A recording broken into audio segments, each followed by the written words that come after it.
High friends, welcome to our channel. আশা করি আপনারা সবাই ভালো আছেন। আজকে আমাদের রেসিপি হচ্ছে ওরিও কেক। খুব সহজেই কয়েকটা উপকরণেই বানানো যায় এই কেকটি। আর মাইক্রোওভেন ছাড়াই কীভাবে বানানো যায় কেকটা সেটি দেখতে হলে প্লিজ পুরো ভিডিওটা দেখুন, আর তার সাথে অতি অবশ্যই সাবস্ক্রাইব করে দিন যাতে নতুন নতুন ভিডিও আপনাদের কাছে সবার আগে পৌঁছে যায়।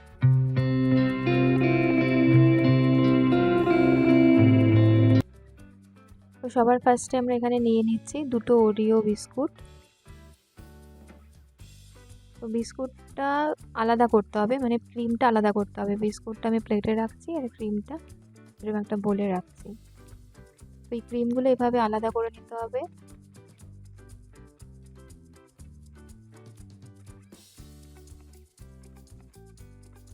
আর বিস্কুটটা এই মিক্সির একটা জারের মধ্যে এভাবে ভেঙে ভেঙে নিতে হবে।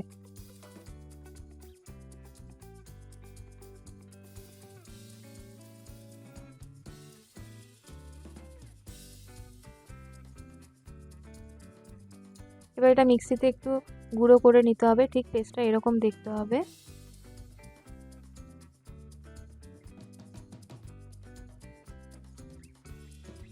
এবার এই মিক্সারটা একটা বোলের মধ্যে নিয়ে এটাকে দুধ দিয়ে, মানে এই দুধটা একটু আগে থেকে একটু বয়েল করে রাখতে হবে আর তারপরে রুম টেম্পারেচারে নিয়ে নিতে হবে। তো সেই দুধটা এরকম আমি 1 গ্লাস মতো দুধ নিয়েছিলাম। তো পুরো দুধটা লাগেনি, হাফ গ্লাস মধ্যেই হয়ে গেছিলো।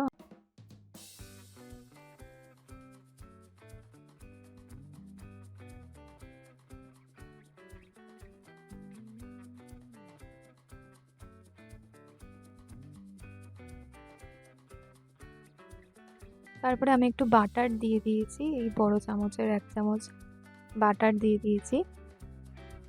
দিয়ে সেটাকেও খুব ভালো করে ফাটাতে হবে, আর এটা একই অ্যাঙ্গেলে ফাটাতে হবে। আর তারপরে আমি এখানে ছোট চামচের 1 চামচ আর বড় চামচের ওই হাফ চামচ মতো আমি এখানে বেকিং সোডা দিয়ে দিয়েছি। তারপরে আমাদের নেক্সট প্রসেস হচ্ছে এখানে অ্যালুমিনিয়ামের একটা পাত্র নিয়ে নিয়েছি, সেখানে আমি বাটারটা একটুখানি মিশিয়ে নিচ্ছি এই ব্রাশটা দিয়ে। তারপরে আমি এখানে বাটার পেপার দিয়ে দিচ্ছি, দিয়ে বাটার পেপারের ওপরও একটু বাটার লাগিয়ে দিচ্ছি, দিয়ে এই মিক্সারটা এই অ্যালুমিনিয়ামের পাত্রে ঢেলে দিচ্ছি।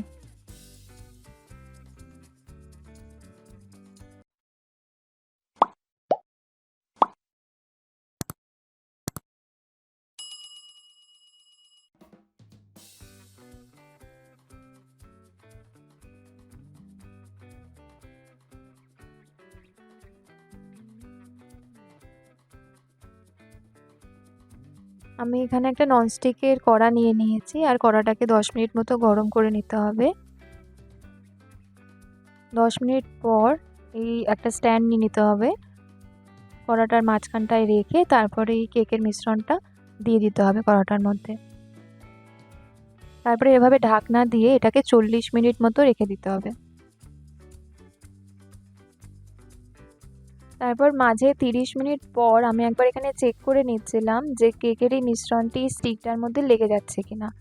যদি না লাগে তাহলে বুঝতে হবে যে কেকটা রেডি হয়ে গেছে। তো আর একটু আমাদের বাকি ছিল, তো আমি ঢাকনা দিয়ে আবার একটু রেখে দিয়েছিলাম। তো আরও 10 মিনিট পর আমি ঢাকনা খুলে যখন আমি দেখলাম যে কেকটা প্রায় রেডি হয়ে গেছে। তো আমি কেকটাকে এবার এখানে সার্ভ করে নিচ্ছি প্লেটের মধ্যে।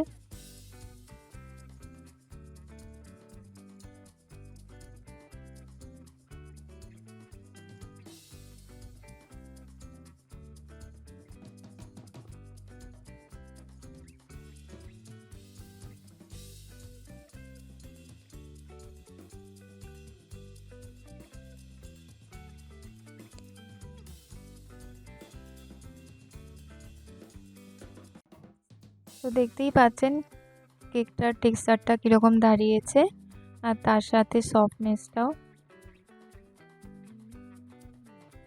তো এবার আমি কেকটাকে গার্নিশ করে নেব, আর গার্নিশ করার জন্য যে ওরিও ক্রিমটা আলাদা করে রেখেছিলাম সেটাকে একটু দুধ দিয়ে ভালো করে মিক্সড করে নিয়েছিলাম। তো এভাবে মিক্সড করে নিচ্ছি চামচ দিয়ে।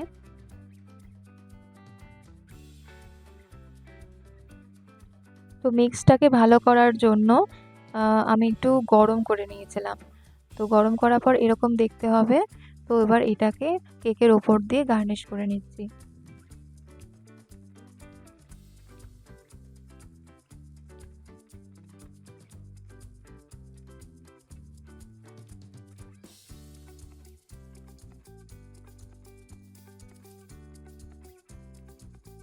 গার্নিশ করা হয়ে গেলে আমি কেকটাকে ওভারনাইট ফ্রিজের মধ্যে রেখেছিলাম, যাতে এই ক্রিমটা ভালোভাবে কেকটার মধ্যে জমাট বেঁধে যায়।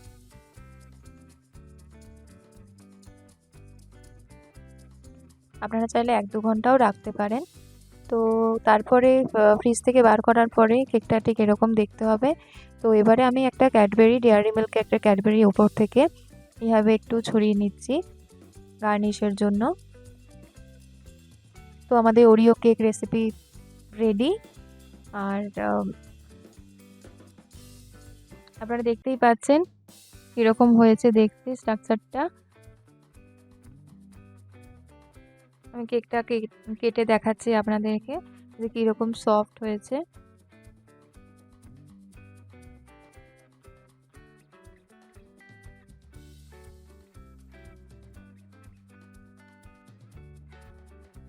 দেখতেই পাচ্ছেন।